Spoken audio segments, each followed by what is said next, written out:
জয় রাম, জয় গুরু। নমস্কার। গল্প কথায় রাম ঠাকুর চ্যানেলে সব বন্ধুদের স্বাগতম। আজ আমি ঠাকুরের নাম দেয়া সম্পর্কে আপনাদেরকে কয়েকটা কথা বলবো।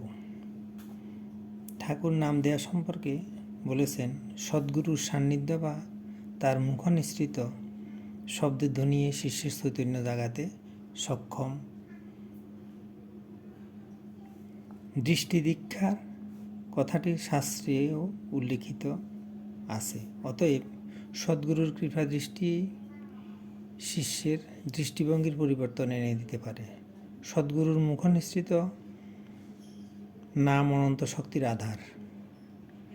অসীম শক্তিধর শ্রীগুরু আপনার গুরুশক্তিকে কেন্দ্রীভূত করে নিজ দৈহিক ব্যক্তিত্ব অতিক্রমপূর্বক চিৎ শক্তিরূপে নাম বা মন্ত্রের আত্মারূপে বিরাজ করেন।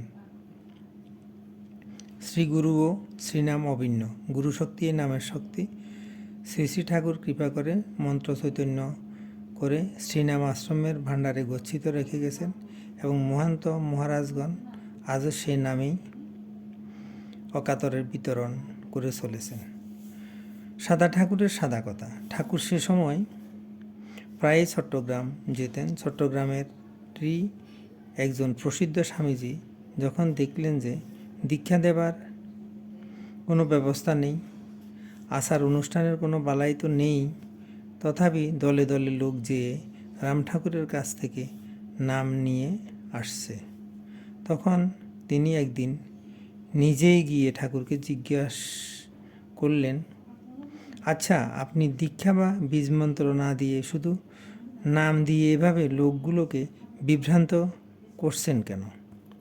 শুনে ঠাকুর একটু অপ্রস্তুত হলেন এবং নিতান্ত অপরাধীর মতো ধীরে ধীরে বললেন, কি করব?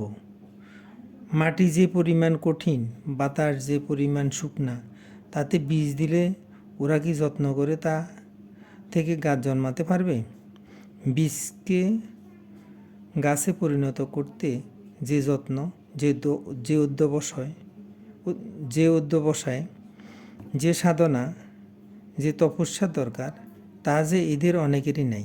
এজন্যই একেবারে কলম করে দিলাম। এখন সামান্য যত্নেই এরা এতে ফল ধরাতে পারবে।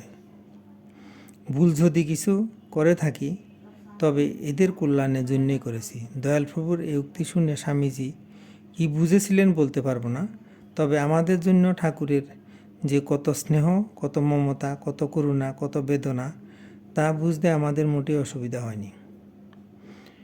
নামই মহামন্ত্র, নাম দিয়া সকল পূজা করিতে হয়, এসব কথা বেদবাণী ভরাই আছে।